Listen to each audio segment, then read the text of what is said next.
सदगुरु कबीर साहब के बानी के अनुसार वे समता के पुरोधा थे।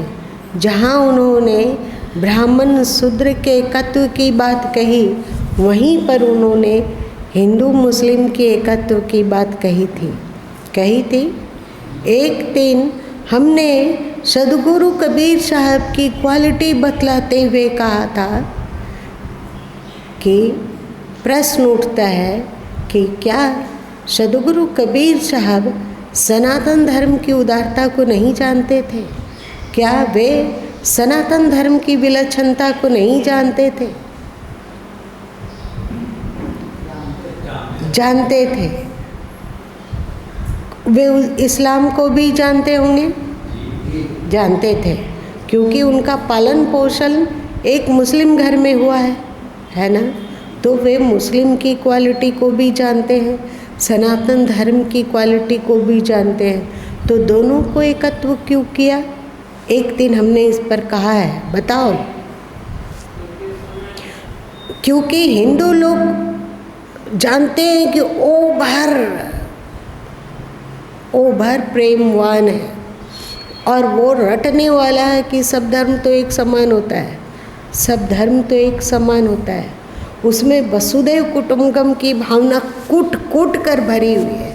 तो ये बात हिंदुओं को नहीं कही जा रही थी, ये बात इसकी चर्चा करके, इसका जोर शोर से प्रचार करके सदगुरु कबीर साहब मुसलमानों के दिमाग में, उस समय जो शासक वर्ग था उसके दिमाग में भरना चाहते थे कि अल्लाह और राम रहीमा एक है।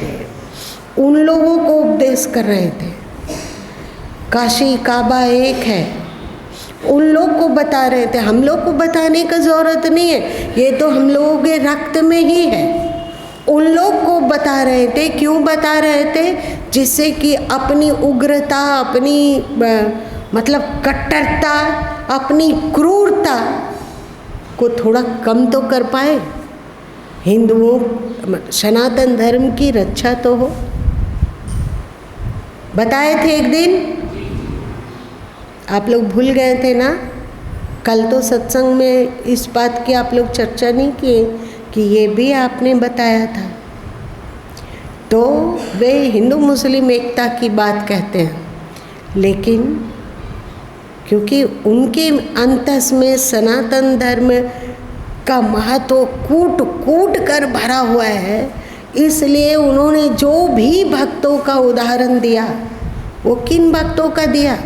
सनातन धर्म के भक्तों का या इस्लाम के भक्तों का? जब वे कहीं कहीं मौला मौला भी बोले होंगे, पर आप उनकी बानियों को छाटो तो बस भजो रे भैया राम गोविंद हरि। उन्होंने तो नहीं कहा कि भजो रे भैया मौला अल्लाह पैगंबर, कहा। वे कहते हैं कि ताते हिंदू रहिए। वे कहते हैं कि हिंदू पूजे देवता तुरक ना काऊ कोई। हिंदू तो कम से कम देवता को तो पूजता है, वो तो किसी का नहीं है। अभी एक समाचार आया कि हिंदू लोग तो महाउदार होता है ना। तो एक हिंदू किसी मुस्लिम को घर का झाड़ू पोछा के लिए रखे थे, तो वो अपने यूरिन से, अपने मूत्र से घर का पोछा लगाती थी। क्यों? सोचो कि क्या कोई हिंदू कितना भी अज्ञानी हो, कितना भी देहाती हो, बिना धर्म का हो, उसको धर्म का कोई ज्ञान ना हो, तो भी क्या कोई हिंदू किसी मुस्लिम के यहाँ यदि वो कुछ करता हो, काम करता हो, तो ऐसी हरकत कर सकता है एक अनपढ़ गांव का भी आदमी? और यहाँ तक कि वो जो था अपने यूरिन को उसके चाय में मिला देता था। इतनी कट्टरता, ये दुर्भाग्य है इस्लाम का कि वे धर्म नहीं समझते हैं, वो कट्टरता को धर्म समझते हैं। इस बात को सदगुरु कबीर साहब जानते होंगे, तभी उन्होंने कहा कि हिंदू पूजे देवता तुरक न काऊ कोई।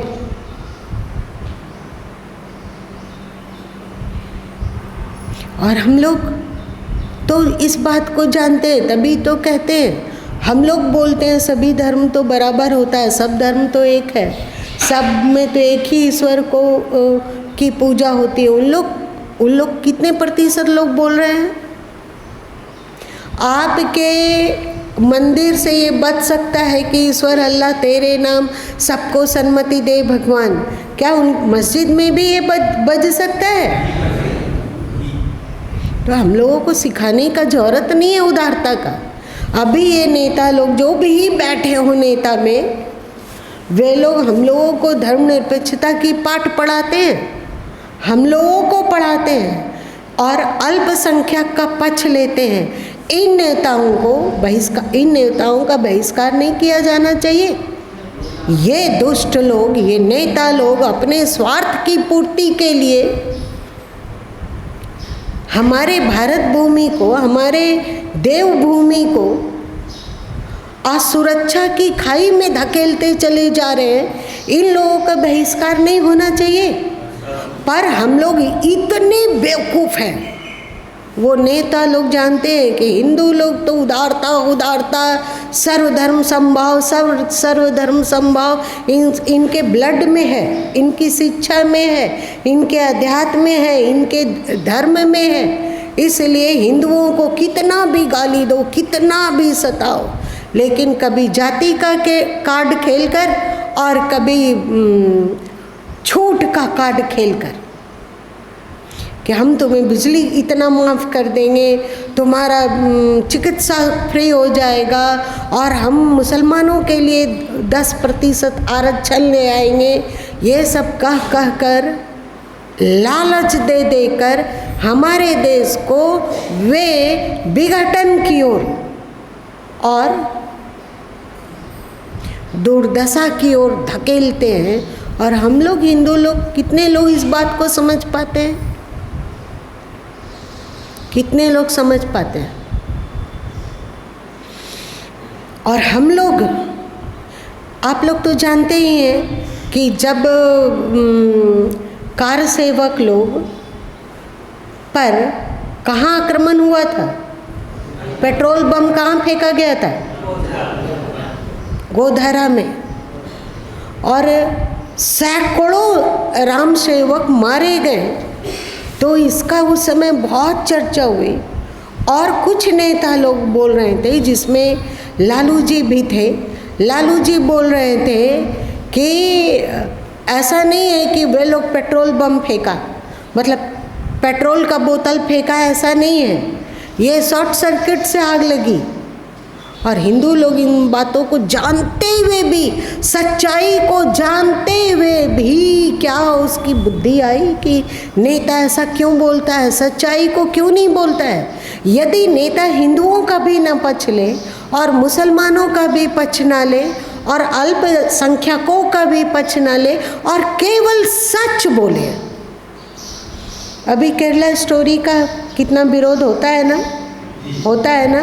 कोई जांच करने को तैयार है कि ये सच है कि झूठ है, और जांच करेगा तो ये सच है ही, लेकिन वो बोलते हैं कि ये झूठ है। ये नफरत भड़काने का काम करते हैं। ऐसे नेता लोगों को पकड़ पकड़ के पीटना चाहिए या नहीं? ये थोड़ी कड़वी है, लेकिन दर्द के कारण कड़वी बोली जाती है। सच क्यों नहीं ढूंढते हैं वे? किसी का पक्ष मत लो, न्याय करो, सच पर स्थिर रहो, सत्यमेव जयते का उद्घोष करो। ना हिंदुओं का पक्ष लो, ना मुसलमानों का पक्ष लो, ना ईसाइयों का पक्ष लो, ना और किसी का पक्ष लो, सच और न्याय पर रहो। कितने प्रतिशत नेता होंगे बताइए? कितने प्रतिशत? तो चल इस बात को नहीं करते, वरना अभी सबका मन दर्द से भर जाएगा। जिसको भी देश से प्रेम होगा, ऐसा नहीं है कि हम लोग बीजेपी वाले हैं। यदि बीजेपी वाले भी अन्याय में जाते हो तो वहाँ भी हम लोग का समर्थन नहीं होगा, पर सत्य तो समझो भाई। हमारी धरती का सत्य, हमारे ऋषियों का सत्य, इस भारत भूमि का तो सम्मान करो।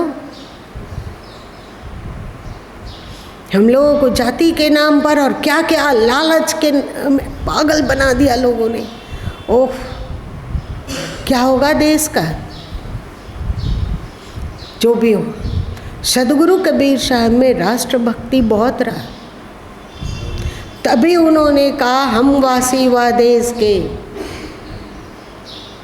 क्या हम वासी व देश के, उस देश के वासी। भले ही इसका आध्यात्मिक भी अर्थ है, पर इस अर्थ में भी निश्चित ही प्रयुक्त है, क्योंकि सदगुरु कबीर साहब जैसे निष्पक्ष संत ने जब सनातन धर्म का साथ दिया, उनका भक्त, उनका ज्ञान, उनका विवेक, जो भी साधन पद्धति उन्होंने बतलाई, बताओ कि उसमें से एक भी इस्लाम की साधन पद्धति हो, चाहे नाम जाप हो, चाहे दोष दुर्गुणों का त्याग हो, पंच पाप का त्याग हो, मांसाहार ना लेने की बात हो, चाहे नशा ना लेने की बात हो, बताओ कौन सा ऐसा उनका उपदेश है जो कि मुस्लिमों से प्रभावित है? एक भी साधन पद्धति बताओ। उन्होंने शब्द योग की चर्चा की, क्या इस्लाम में है? उन्होंने दसम द्वार की चर्चा की कि दसम द्वार में ताड़ी लगाओ, समाधि लगाओ, ध्यान लगाओ, क्या ये इस्लाम में है? इसीलिए तो उन्होंने कहा ताते हिंदू रहिए। इसका मतलब कि सदगुरु कबीर साहब परम सनातन धर्म के प्रचारक रहे, पुरोधा रहे और साथ साथ में रक्षक भी रहे। इसकी चर्चा होनी चाहिए। तो अभी हमने बताया कि दो विग्रह, एक विग्रह है जिसमें शूद्र ब्राह्मण को खिला रहा है और ब्राह्मण शूद्र को। ये कबीर का स्वप्न था कि नहीं? अच्छा, एक मूर्ति में दिखलाया जा रहा है कि मुस्लिम और हिंदू दोनों गले मिल रहे हैं। ये क्यों दिखलाया? ऐसा उपदेश क्यों सदगुरु साहब ने किया? ऐसा उपदेश इतना किया उन बेवकूफ़ों को समझाने के लिए कि कट्टरता छोड़ो और जैसे हिंदू उदार है वैसे ही तुम भी बनो। ठीक है, ये दो विग्रह हो गया। अब तीसरा विग्रह क्या है, इस पर कल चर्चा करेंगे। मेरी बात आप सबों के को सहमत, आप मेरी बात से सहमत हैं? लगता है ठीक से ऐनक पहनो, ऐसा ऐनक जिसमें सत्य सत्य की तरह दिखे और झूठ झूठ की तरह दिखे। इसका प्रचार प्रसार होना चाहिए।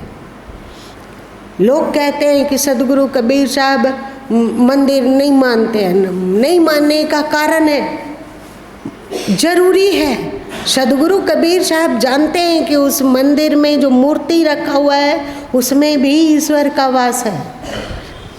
साधो राम बिना कछु नहीं, हर में हरि को देखा, दर दीवार दर्पण भय जिद देखो तितोय, है कि नहीं?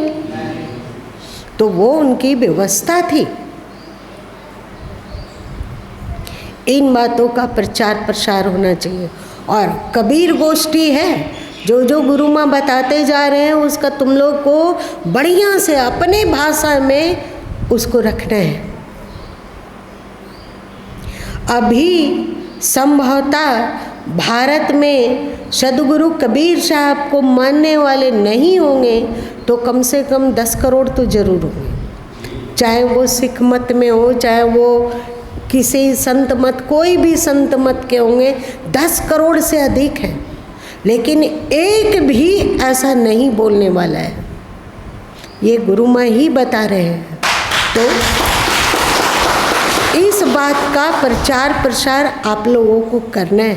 और आप तौल के देख लीजिए ना, जो गुरु माँ बता रहे हैं वो सच है कि नहीं, थोड़ा सा जांच परख कीजिए, स्वाभाविक आप जान जाएंगे। परम रक्षक हैं सदगुरु कबीर साहब सनातन धर्म के, एक सैनिक है, एक रक्षक है। माँ की ममता की तरह वे सनातन धर्म को अपने आंचल में, सनातन धर्म के दिए को अपने आंचल का ओट देकर सुरक्षित रखने का हर संभव प्रयत्न किया। आज इतना ही रहने दो।